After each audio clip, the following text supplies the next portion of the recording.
New Zealand live में आपका स्वागत है। आप देख रहे हैं ऑन पॉइंट। मैं हूं कार्तिकेय शर्मा और इस वक्त हमारे साथ हैं जयंत चौधरी, आरएलडी के अध्यक्ष और इस वक्त राज्यसभा के सदस्य। जयंत, बहुत बहुत शुक्रिया वक्त देने के लिए। पहला सवाल ये कि 2021 में जब मैंने आपका इंटरव्यू लिया था तब आपने कहा था आप किसी से डरते नहीं हैं और जहाँ हैं वहाँ बने रहेंगे, लेकिन आज जयंत चौधरी पाले के दूसरी तरफ हैं। ऐसा क्या हुआ कि जयंत चौधरी को ये फैसला लेना पड़ा? देखिए, एक तो फैसला लेना पड़ा। परिस्थितियाँ, जो राजनीतिक हालात हमने देखे और हमारे और समाजवादी पार्टी के बीच में जिस तरह से एक संवाद होना चाहिए था, सामूहिक निर्णय होने चाहिए थे, चुनाव के लिए रणनीतियाँ बनाई जानी चाहिए थी, वो हमें बनती दिख नहीं रही थी। वहाँ भी हमें दबाने की कुछ कोशिश थी। अब सारी चीज़ मैं सार्वजनिक नहीं करना चाहूँगा, कुछ चीज़ें जाहिर नहीं होती, समझने की होती हैं। हमारे फ़िलहाल पार्टी के लोग सब जानते हैं क्या कारण रहे, और कुछ ये है कि मैं भविष्य की तरफ देख रहा हूँ। अपने दल के लिए, देश के लिए क्या चीज़ें हैं, किस फैसले में ज़्यादा लोग जो हमारे साथ जुड़ पाएंगे। और आज जो देश में हालात हैं, एनडीए की जिस तरह से एक बहुमत की सरकारें चल रही हैं, 2 टर्म पूरे किए हैं, अब तीसरी बार मैंडेट मांग रहे हैं, जनता के बीच जा रहे हैं, जिन मुद्दों को लेकर चुनाव लड़ा जा रहा है, हमने समझा कि चौधरी साहब की जो एक विचारधारा थी, जो एक हमारी पुरानी विरासत है, पार्टी जिन चीज़ों को लेके, मुद्दों को लेके चलती है, बेहतर होगा कि हम एनडीए में आए। आपकी किन कारणों से अखिलेश यादव से नहीं बनी? मसले क्या थे? देखिए, सीटों को लेकर तनाव तो होता ही है, हर गठबंधन में ये चीज़ें आती हैं, लेकिन आपका अप्रोच क्या है, समाधान निकालने की कोशिशें क्या है। और उसके लिए ज़रूरी है कि जो सबसे सर्वोच्च पद पे जो लोग बैठे हैं उनके आपस में कोई दूरी ना बने। तो चाहते हुए या ना चाहते हुए भी दूरियां बनी। अब मैं दोष उनको नहीं दूंगा, जो ताली दोनों हाथ से बजती है। अब पीछे मुड़ के भी हमें देखने की ज़रूरत नहीं है। मैं कार्यकर्ताओं को कहना चाहता हूँ, हम जहाँ भी रहते हैं ईमानदारी के साथ रहते हैं, पूरी ताकत लगा के लड़ा जाता है चुनाव। जब विपक्ष में हम थे, हम प्रखर आवाज़ थे, सड़क पे हम थे, लाठियाँ खाई, आंदोलन किए, चुनाव मजबूती से लड़ा। आज हम जिस ओर हैं, जीत की तरफ हैं, बहुत विश्वास के साथ कह रहा हूँ, और मैं उम्मीद करता हूँ कि कार्यकर्ता हमारे फैसले को निभाएंगे और एनडीए को पूरी ताकत के साथ चुनाव लड़ाएंगे। मामला केवल ये था कि वो अपनी मर्जी से कैंडिडेट्स दिए जा रहे थे या कार्यप्रणाली में पारदर्शिता? दोनों बातें।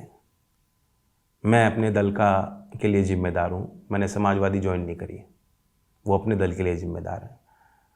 जहाँ मुझे उनके फैसले ठीक लगे कि उन्होंने कहा कि आप उम्मीदवार ले लीजिए और उनको लड़ा लीजिए, अच्छे चेहरे हैं, अच्छे लोग हैं, हमने उनको लेकर लड़ाया। आज भी वो लोग हमारे दल में हैं। उनमें से कुछ लोगों को हमने आगे और बड़ी जिम्मेदारियां दिलाई हैं। लेकिन जहाँ हमें लगा कि ठीक नहीं, मैंने पहले दिन से जिनके लिए विरोध दर्ज किया कि नहीं, हम इनको नहीं ले पाएंगे। आपने एक बार कहा, दूसरी बार प्रयास किया, तीसरी बार अगर आप कहोगे तो वो हनन में बर्दाश्त नहीं करूँगा। तो इसलिए मुझे स्टैंड अप करना पड़ा। सेकंड, मैंने महसूस किया कि वो जीतना ही नहीं चाहते। विपक्ष के कई पार्टियों पे बात लागू है।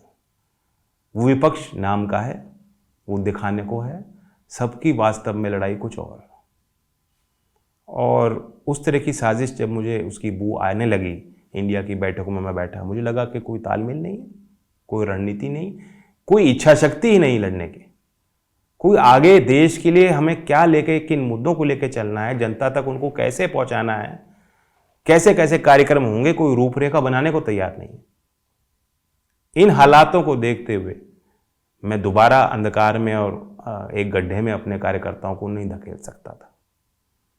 अगर हम लोग सत्ता में आएंगे, हम अपने मुद्दों पर काम करेंगे, समाधान निकलेंगे, हल निकलेंगे, विकास होगा। इंडिया की बैठक में आपने ये सारी बातें नहीं रखी कि नकारात्मक तरीके नहीं चलेंगे? मैंने भी रखी, औरों ने भी रखी। कई इश्यूज़ पे मुझे लगा कि फिर भी अंडरस्टैंडिंग नहीं बन पाई।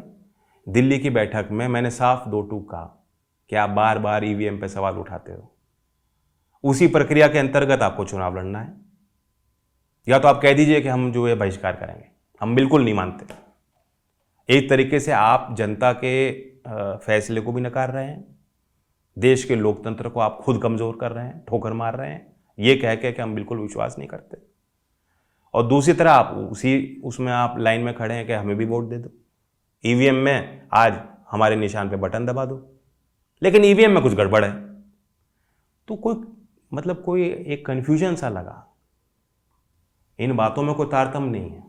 इसमें कांग्रेस की भूमिका को आपने किस तरीके से तोला? सबसे बड़ी भूमिका उनकी है इसमें कि कुछ लेफ्ट की पार्टियां कहती थी, कुछ नेता कहते थे, और कांग्रेस उस पर लपक के उसको अपना एजेंडा बना रही है। क्या कांग्रेस देश की नई लेफ्ट पार्टी हो गई? लेफ्ट का अपना एक आध्यात्मिक एक सोच विजन है। कांग्रेस एक सेंट्रिस्ट पार्टी रही हमेशा। वो धीमे धीमे एक शिफ्ट आया है।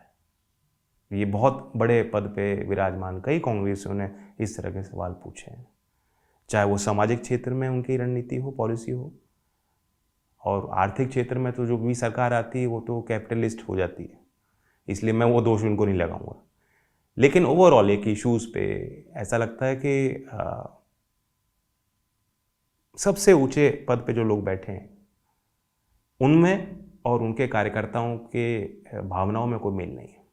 इसमें राहुल गांधी की भूमिका कैसी रही? आपका क्या मूल्यांकन रहा? क्योंकि चेहरा तो उन्हीं को बनाते हैं बार बार। मैं दिल्ली की बैठक में मैंने कहा कि ईवीएम को इशू मत बनाइए। उसके बाद और भी कुछ नेताओं ने समर्थन किया। उसके बाद जो रेजोल्यूशन ड्राफ्ट हो रहा था उसकी भाषा बदली गई। आखिर में राहुल जी बोले और उन्होंने वही बात कह दी जिसका विरोध कर रहे थे। आपको लगता है कि कांग्रेस विपक्ष की भूमिका निभा पा रही है, और क्या कांग्रेस वाकई वो ताकत है जो एक ऑल्टरनेटिव दे सकती है, जो होना चाहिए लोकतंत्र में? नहीं, दे सकती है। किसी चीज़ को आप हमेशा हमेशा के लिए नहीं नकार सकते। राजनीति बदलती है, मुद्दे बदलते हैं। 5 साल के लिए जनता मैंडेट देती है, 5 साल बाद दोबारा नए सिरे से सोचने का मौका सबको मिलता है। अगर कांग्रेस मेहनत करेगी, संघर्ष करेगी, अभी भी उनके पास संगठन पूरे देश में है। बहुत से ऐसे मतदाता हैं जो उनका पुराना फैमिली का सबका जुड़ाव कांग्रेस से, वो दाएं बाएं अभी भी देखने को तैयार नहीं है। अभी भी वोट का मौका आएगा, वो कहेंगे नहीं कांग्रेस। ऐसे भी मतदाता देश में हैं।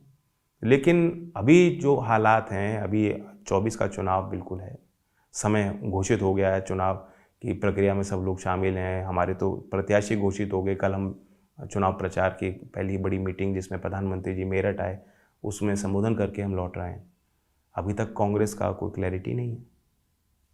आपको लगता है इंडिया बन ही नहीं पाया? नाम पे रहा, पेपर पे रहा, ना ममता आई, ना बीआरएस, ना नवीन बाबू, ना जगन मोहन रेड्डी, पेपर पे रह गया। कई छोटी पार्टियां भी जिनको उनको शामिल करना चाहिए था। आप दलित एक बड़ा वोट बैंक है, जो अनुसूचित जात के जो लोग हैं उनके बीच का जो संगठन है, जो उनके नेता हैं, कहीं भी उनको शामिल करने का प्रयास नहीं हो पाया। तो एक बहुत बड़ा वैक्यूम है। यहाँ पीडीए की बात कर रहे हैं, आप कास्ट सेंसस को एक सूत्री कार्यक्रम बना रहे हैं, लेकिन जो सामाजिक शक्तियाँ हैं, जो सामाजिक न्याय की आवाज़ समय समय पे लोग नेता उठाते रहे हैं, जो पार्टी संगठन है, वो आपके साथ ही नहीं है।